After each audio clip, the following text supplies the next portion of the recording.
shifting. No more short shifting, all right, mister?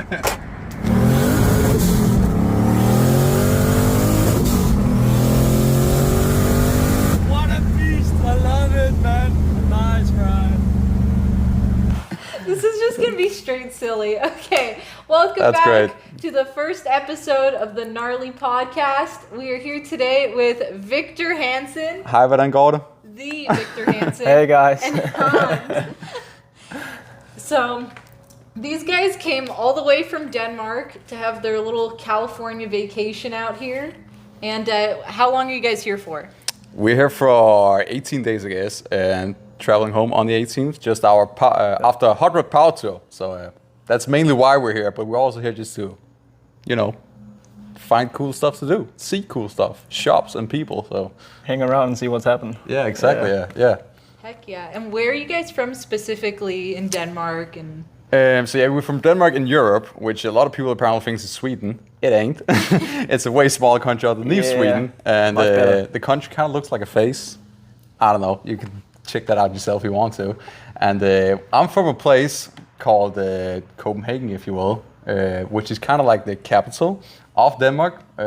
Probably a lot of people know it, maybe not. I have a lot of culture and food stuff people know from there. Mm-hmm. And I have a little shop back at home with a lot of cool cars and stuff. Mopars, Fords, everything, all kinds of different stuff. So that's who I am, I guess. And I make YouTube, apparently. So yeah, a YouTuber too. Yeah, I live like 45 minutes from Copenhagen, like in a little city called Pris in Danish, like a lot of letters you don't have. And I have my own little place there with my own little shop, and I do like Ford stuff, like 70s trucks and 50s truck if I can get my hands on them. So just a little everything. Yeah, and I do metal work for a living. Like I'm a travel technician, so Welding stuff. Yeah, welding a lot of stuff there. Metal work, yeah. Yeah. we're going to put you to work on the charger later. Go for it. I've got a lot of metal work for you. We're going to Go change for a it. quarter pound in a day. 24-hour challenge.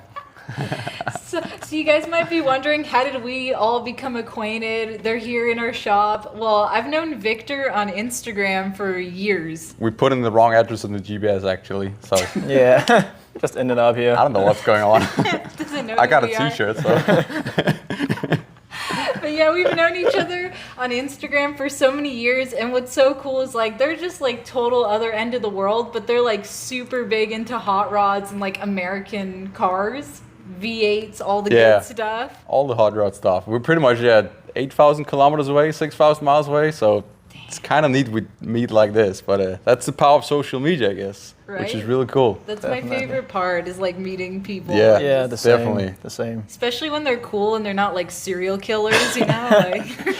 Fun fact, first time when I traveled over here, right, I was only 19 and stuff, and my mom was like very worried, and I had to live at Ben's place, 4-Speed Films, if you guys know him, and my mom and Ben's mom got each other's numbers or whatever. They had to communicate, right?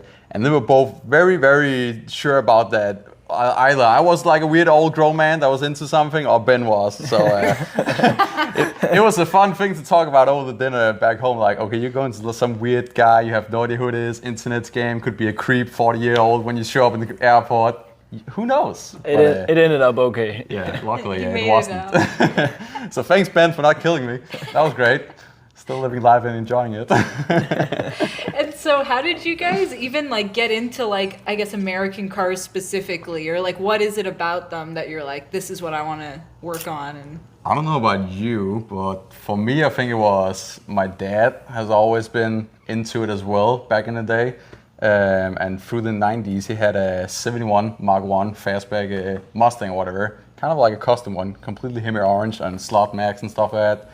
Widened over 2 inches on each quarter panel and stuff, so like a proper hot rod, But then I came to the world, and apparently I ruined that dream, so he had to sell that and got a little Opel Kadett or whatever, so he could drive me around. But ever since, he of course liked cars and looked at cars and showed me car movies, Vanishing Point, Bullet, Dukes of Hazzard, all that stuff, and I got ruined from my childhood, I guess, and been ever since. So yeah, I probably think it's pretty much the same situation for me. Like my dad had an old Buick back in the days. He got imported from I don't know Sweden, I think, and painted like bright orange and the only one in the country. I remember bouncing around in the back seat without seatbelts and stuff from little, and I also think just movies and stuff. Like I think Fast and the Furious was pretty big for me. Like I like that, and the muscle cars in those movies, like they're pretty big, and it's from there, Yeah. and just it's pretty different. We don't have it in Denmark, so when you have it, it's just a different thing. It's not normal, and no guys at our age. Like I think we 8 guys or something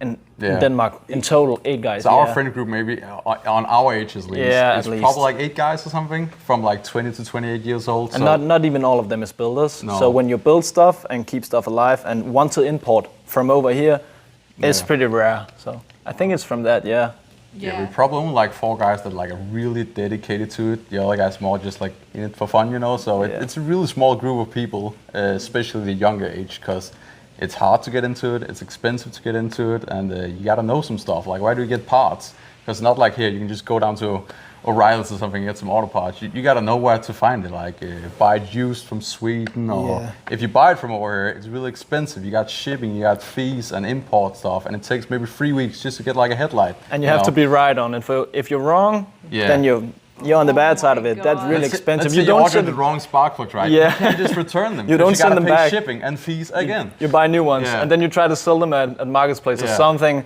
Sometimes it works, sometimes it don't.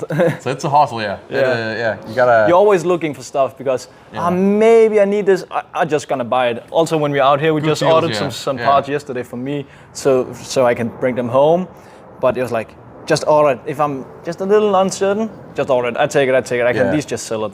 We were talking to them before, and like it's that perspective of like that's like dedication. Like we're over here like waiting, like complaining when Summit doesn't come like the next day, and like Summit Racing is like free shipping or whatever over $100. It's like we're just so used to this like fast pace, like we get everything immediately. The fact that just before FedEx truck pulled up with parts to live is like, okay, and you ordered them yesterday, or like, how can you get it that quick? You know, it's amazing. But to the address, like, to the front door. We always have to pick them up in the shop or something. We have to go to malls or postal offices, or sometimes if it's a big package, I have to go all the way to the airport to get it myself. And I don't exactly live close to the airport. That's maybe an hour drive each way. So that sucks. And then maybe in a snow blizzard, you know, because we don't got a hot weather either. So it's a fun time. True hot rodders. Yeah. Seriously. Gotta stay dedicated.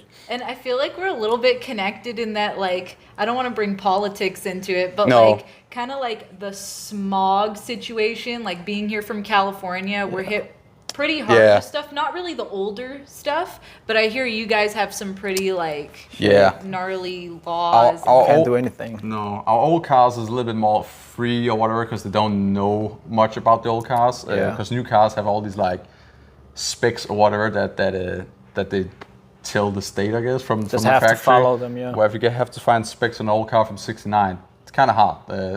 Or the cop doesn't know at least, so he's just like, yeah, sure, that's fine. Go ahead, enjoy your day. So if it looks original, it's a bit easier. But if it looks like totally out of order, exactly, you ain't on the lucky side of the law there. They can take your car. They can take your cars if you're like doing too much. Or just don't get caught. You know? Yeah. Or like some of the laws that they have that are pretty extreme, like. We talked something about like rims. You can't put aluminum rims on an old rig. Like a couple of years ago, they was just parked outside every meet and stuff. Like, oh, you're coming out with new rims? Damn, that's a ticket. Oh, new paint? That's a ticket. Oh, you change your carpet? That's a ticket. So at some point, some of the guys was like, it was like 300 to 400 Danish crowns. That would be like, what is that? Like 50 bucks. 100 or close 50 to 100 like dollars, $100,000 just in tickets. So it's like the guys was like with the keys, just take it. I can't manage. Just take the car. Yeah, exactly. I can't pay the ticket. Take the car. That's true. Yeah. So it's like you don't want to do it. There was like one meet way back in 2019, I think, which kind of changed the whole thing. Yeah. Where there was like a really big meet. We're talking like 1,500 cars, whatever. Yeah. Where there was only like one road in and out from the place, and then pretty much the police just went out to that road and made like a whole. Built up like an inspection center. Out of like tents and stuff, like pop-up inspection center. And then every car had to pass through it. And it was rims, it was suspension, it was paint jobs, it was, everything, interior and stuff. And they just took one car after the other. And now, after that, luckily, the rules changed a little bit. So now we can do a little bit with like wheels, suspension and stuff like that. But still have to be careful with the fitment and stuff. You can't go out of the fender. If you go like this much out of the fender, it's just you have to go to inspection again and ticket. Even though you pass inspection, what's it called? Yeah, the inspection. The inspection. Yeah, if you pass that, you even get the tickets. And also stuff like the K-member you got over there, when it starts to become a bigger part or whatever, they see it as a constructive change of the vehicle, so it doesn't appear as stock or whatever. So suddenly you have to, it's not importing the car again, but you have to pay the import fees for it again. Like it's a new car coming to the country. Yeah, because you changed the car too much, so now it's a new car that you have to pay for again. So also like if you do better brakes, like these old cars have drum brakes and stuff. You do like I'll put the wheel with disc brakes on it. Then you have to pay taxes like a new car, like a 2020. Like where the wheel with brakes is from, like it's 2019 or something. Then you have to pay taxes on a car from 2019. So it's just like it's like an extra 50,000 grand on it just because you're making the brakes better. It really is crazy. And the fact the paint earlier was pretty wild. Can you explain that again? Like you changed your. So I think it's I don't know how you can say it, but like if it's too custom of a paint in some way, especially like metal flake paints, they really hit down on that. It's not like it has to be the original color, but if it goes too much out of the original pinstriping or something. Yeah, like if the paint is too crazy, if you will, then it's not allowed. So you can take a blue Chevelle and paint it red, factory red color, whatever. That's pretty okay. That's okay, but if it starts to get too crazy, like not original paint, like it was completely like 60s Mexicano style thing. On neon green or something. Yeah. So I can't do flames? No, flames would probably be something too where they're like, no, that's probably too much. Be too much. That's too out there. Oh, that's why you have to pay the tax on it. Yeah. Oh my gosh. Yeah. So even a paint job, you can end up getting fees for painting your car metallic blue if it's born green, you know. So yeah. Patina is the thing in Denmark. You save money on that. Yeah. Plus it's in. Yeah. It's cool. It's kind of a and you'll get it anyway with that weather, the salt and the snow. Yeah. You'll get patina. Not the nice patina though. It's more like poking a hole through the quarter panel patina, but still patina, I guess. You gotta take what you get. Wild. Are there any other things that you guys want to mention that like you think like maybe like Americans just don't know about like hot rodding out where you guys are at, like good and bad things? Like one thing I think is kind of big, at least for me, because I like to use my cars, like racing, autocross, blah blah blah, something like that. Use your car, like. You can't really do that. There's not a racetrack. There's not a drag strip.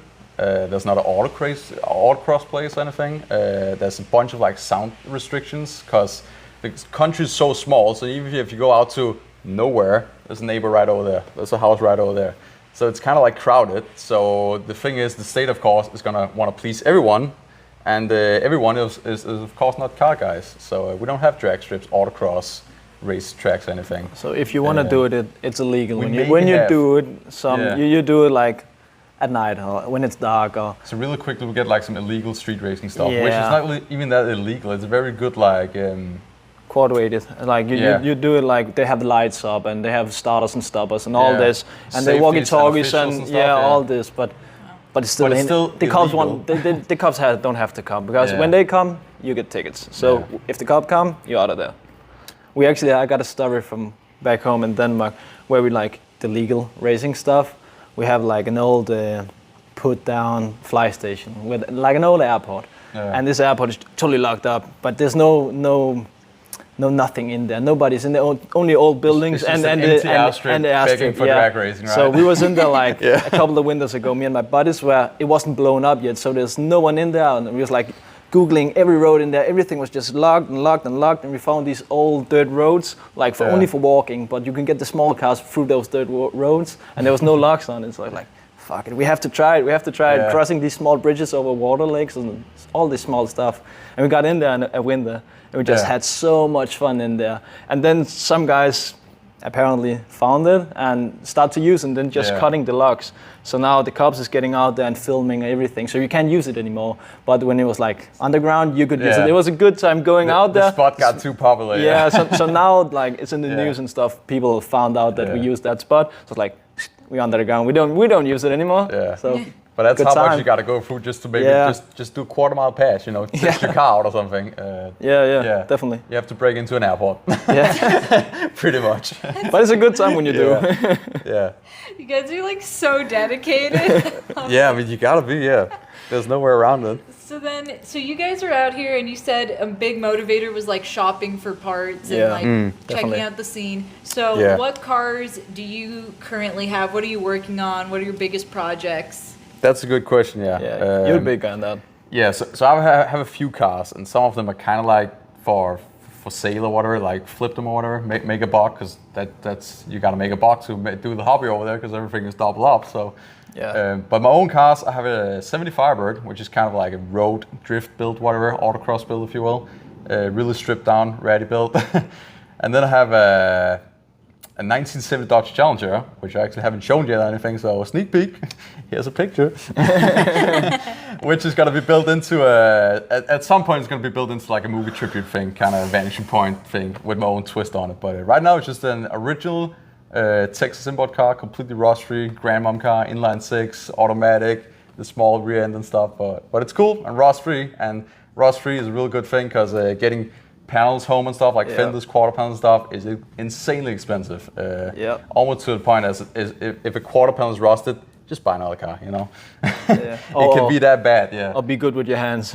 I'll be real good at metalwork, like Hansen. Yeah. He can build anything from scratch, so that's pretty cool. I got an old like F250 from 1972 with an FE in it, and FE parts in Europe as well.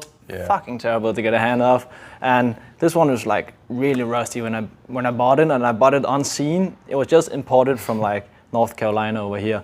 I was like, I have been looking for one for a long time, and I was like, I want to learn how to do all the metal work and stuff. I was like, oh, this one is a good one. It's cheap because it's really rusty. So you chose a rusty one? I chose the rusty one, but I was like, I want to learn it so I can do it for like customers, like do custom jobs of people. So I was like, I'm gonna take this one. I just wired the guy the money. I was like, I can pick it up in a week when I'm home. Wired the guy the money, come up and see it. It was like, it ain't that bad. It was pretty bad compared to what you can get for the money. I was like, okay, so now I've been building this car for almost 2 years now, I think. 2 years just taking it completely apart and all the metalwork, changing the doors, everything, just build the metal from just sheet metal. You can't buy the parts, so it's just sheet metal. You figure it out, you measure stuff out, bending, English wheel, whatever you have to use, you just use all the old tools to get the job done. And you can get really much done with a vise and a hammer. If you have that and know how to use it, you can get stuff really good. That's also a fun fact how I met Hans. I was kind of looking into some metalwork myself because I had to fix up the Firebird that I have been daily driving in snow and salt and all that stuff. And I started to see his post of him fixing up the truck. I was like, damn, that's some nice metalwork, you know.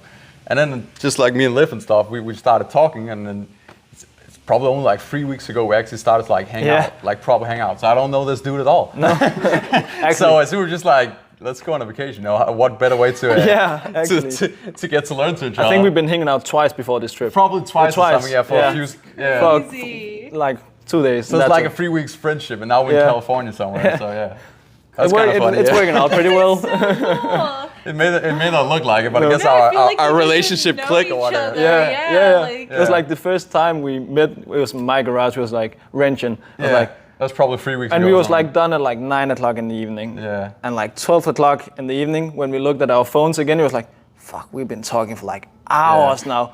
We got work tomorrow. We better go. And then we were like, okay. Then we talked a little bit more. And then it was like a couple of hours later, I was like, fuck, now I gotta like throw you out. Like, we gotta go now. And just of course, when you find a guy that's like you or like-minded back home, you just gotta make friends with him, because maybe you're not gonna see one like him in the next 10 years. I don't know, you know. A young guy that's into American cars, that's rare. So pretty much, That's so risky though, because going on vacation with somebody is like, you could have the worst trip of your life if they're not into like the best one. All the best one. But there's a lot of things, like you gotta split the bill, who pays for the food, you know, it's kind of like a new relationship, right? Everything you have to figure out, Yeah, exactly.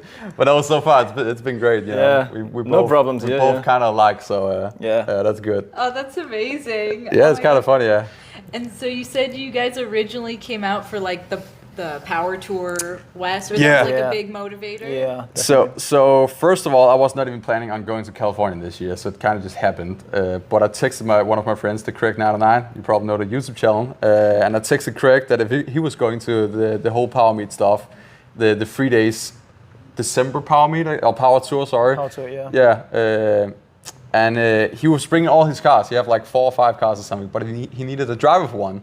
So I was like, sure, I'm up. I'm gonna drive it if you need it, because he has probably have to show it at a booth, sponsor stuff. But yeah, so I jumped in on it and said I'll be a driver. I'll get some tickets and fly out there. And Hans was also planning on going over here anyway to buy parts for his truck. So we kind of just put that together.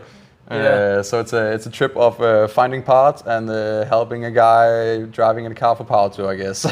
Having a good time. Yeah, pretty much. Just the big picture of it. So we flew over here, no plans. We just take it day by day. I mean, whatever happens, happens. So a little getaway from really the fun. winter back home. Yeah. That is so cool. Just it's like really go fun, with the flow. For sure. It's the best way to travel if you ask me. Also me. Because random stuff just happen like this.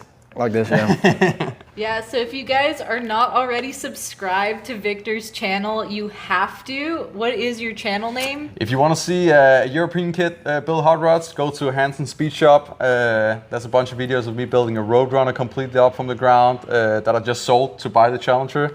And also building a 68 F250 I built up for the ground. Stuff like that, all kind of stuff. Engine builds and stuff, so yeah. Are you gonna bring Hans under the channel with you? Yeah, exactly. Probably gonna do that now that we're buddies. Yeah, so we I've can, been there once or twice. Then we can wrench a little bit together. Yeah.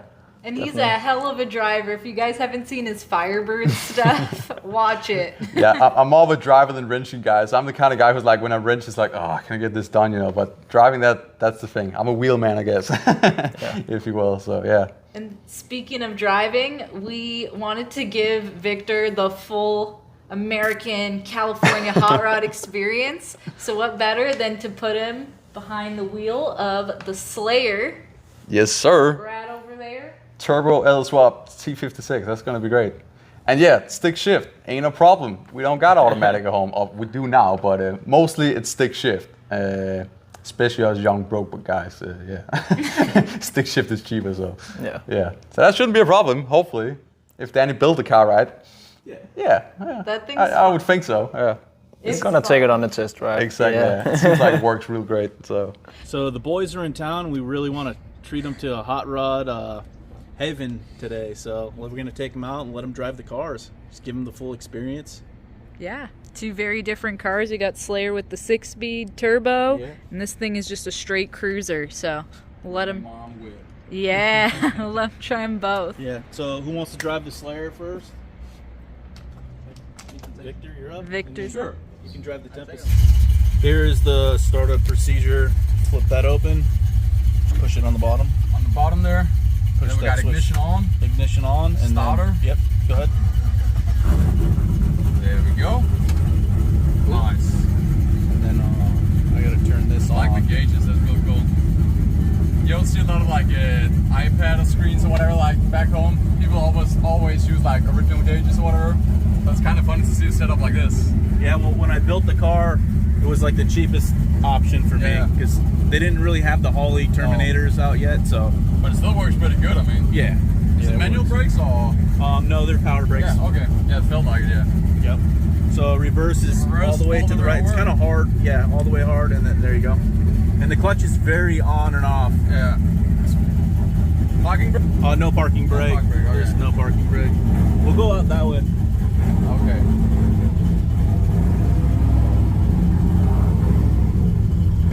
The clutch is better than mine. I had like an old school mechanical raised clutch. Oh, that grab, yeah. Yeah, I feel that. Yeah, it takes some getting used to. Yeah, that's true. We'll go left or? We'll go right actually. Okay. Does it scrape? No. Oh, okay. Yeah, that's really like on off, yeah. I don't know why I did the reverse. Probably because lower gearing.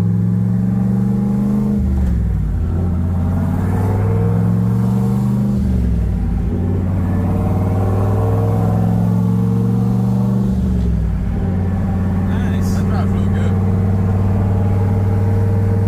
Is it responsive like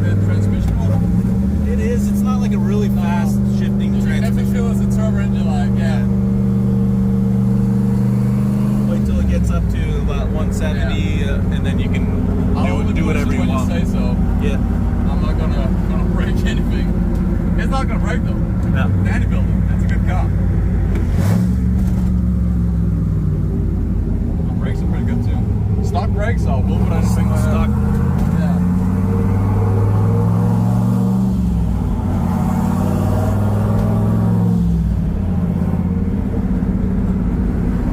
Yeah. It drives good. Definitely. It's pretty quick. I like it. Wait till you stab it later. I'm probably gonna say it's fast. Victor's finally driving the Slayer.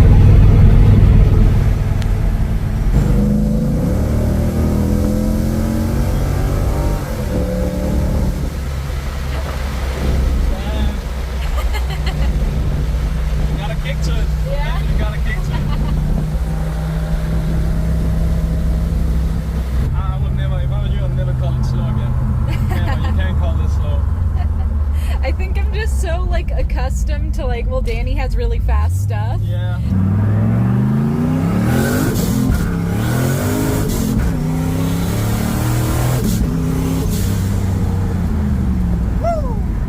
That's cool.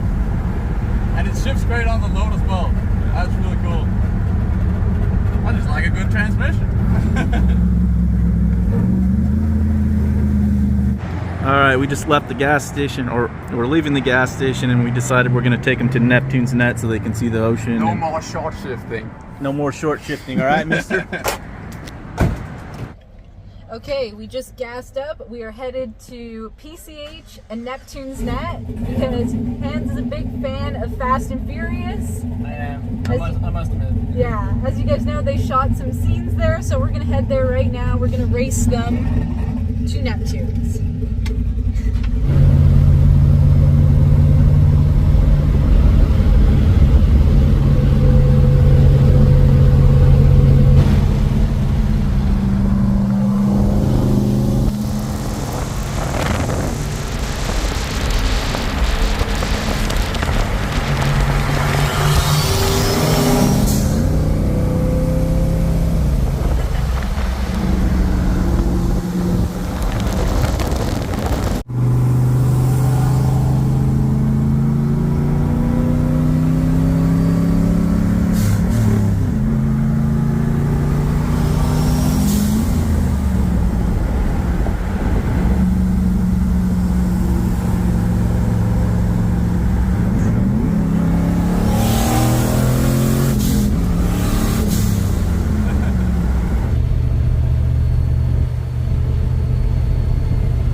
Yeah.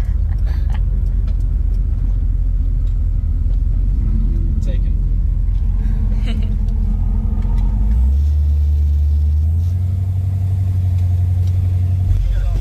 Heck yeah. Yeah. What do you think? It's fucking great. I love it. I'm so glad. I want to buy one. Dog, that's fun. Woo! Taking the boys to Neptune's. Yeah. That's their Camaro. That's a bacon grease on it. Didn't come on. So, how was your experience driving the Slayer Camaro? I gotta say it's a great driving car. It's easy to drive. It's like I don't know what you want to say. Like my mom could hop into it and drive it, I would say. That's how it is. Or for me, it's easy anyhow. I don't know about anyone else, but it's great. Great steering, great transmission, fun power band. Not too much power, not too little. It's fun. It's a fun car. Cool. And you're gonna be up next on the way home. So. I'm happy to that. Yeah. This one was I wasn't saying. Maybe you'll smack the rev limiter. I can try. Maybe I can beat Dictator. Okay, well, we're gonna get some food over here at Neptune's Net. Such a nice day. Like, Yeah. perfect. That's great. Hans, how was your drive? It was amazing. I love the rig. I love it. You're Pontiac lover now. It's just like mint cruiser. Really, really mint. And drives amazing. Even though Liv says it's slow, it ain't slow at all. All right, we just finished up at Neptune's Net, and our sober drivers, we're about to show them some of the beautiful California scenery.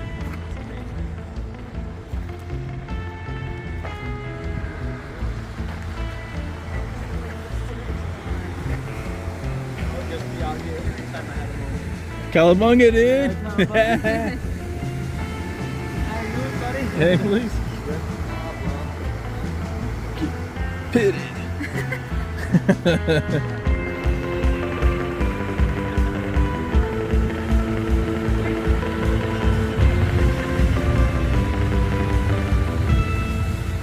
Cowabunga, man. You want to go for a dip? Yeah. Okay, we are swapping drivers. So Viktor is the captain of this boat.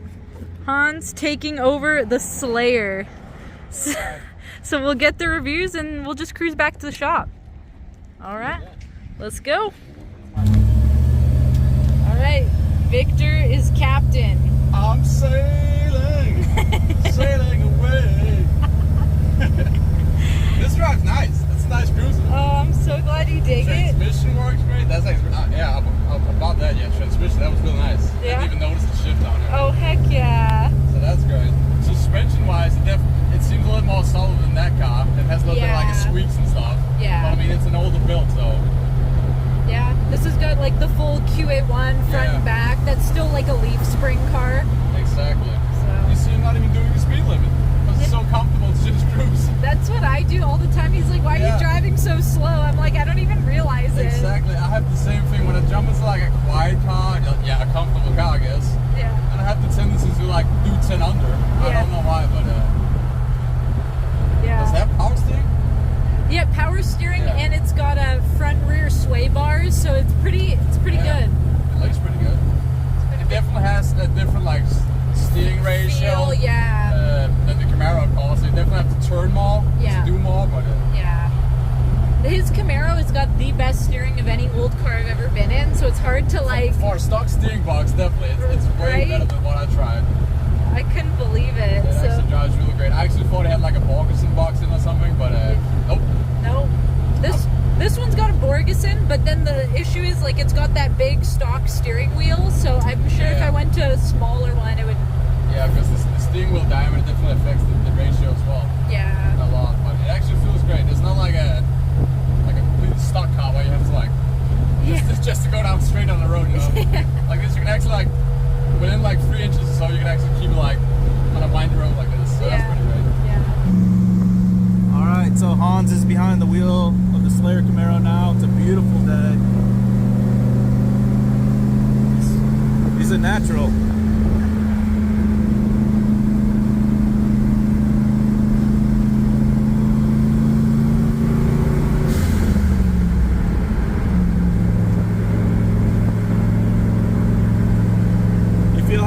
Hits like it wants to go reverse. You gotta, it's a sweet spot. Yeah. No, it didn't lean down. Yeah, you'll get used to it. I felt it.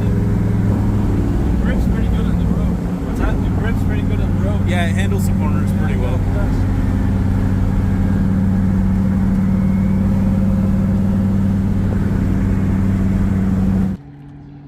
So we are here checking out the sand hill. It spins a little bit. I saw it. I'm wearing the totally wrong shoes for this. Spinning and winning, boy. Highway all to ourselves. I know. this the signature move, removing your antenna? I guess so. I wanted mine back, but I just didn't put it on.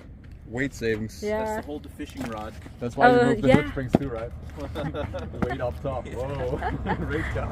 Hans, what's your first impression? Great. Yeah. Drives so amazing. I get Rick to the right on that one. It's so good, and it's actually pretty easy to drive for us Danes at least. It fits. The gears is nice, and the clutch is okay, and I really like it. Heck yeah. It got some power in it. I'm excited to let it rip in a minute. Yeah. When we leave here, I told him he can get on it going that way. Yeah, when it's like It's a pretty open. safe spot right here. Yeah. So he can just, he's gonna rip it straight this way. Just Right into Magoo Rock. right into the rock.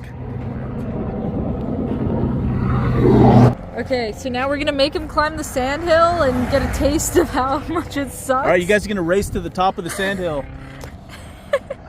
I'm wearing like so the wrong shoes for this.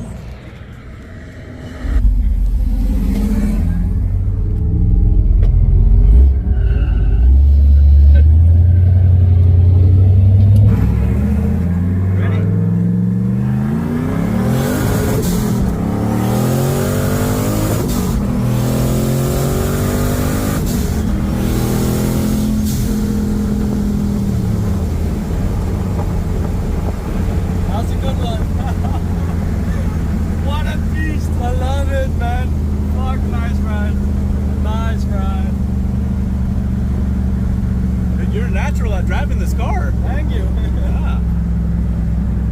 Just doing what I'm best at. Giving it hell. Nice. We gapped them. We gapped them just a little bit. Nice driving. Thank you. No, really, you do drive this car really nicely. Dude. You caught right on real quick. Thank you. I really like it. I really like it. It like grips, but it grips it like perfectly. Just straight. It don't throw you out to the side. It grips us more on the left or the right or something. Just you're straight anyway. Yeah. It's perfect. And it grips good. Like it takes the beating. I like the beating. And you can feel on it like it likes to get a little hill. The car likes it. Yeah. It likes to get a little hill. Then you gotta give it. Give it a little hill. Yeah. Also, when you told me like give it a hill, okay. Don't say it twice. Yeah.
What'd you think? No words. It's amazing. It's really amazing. Like it got some kick to it.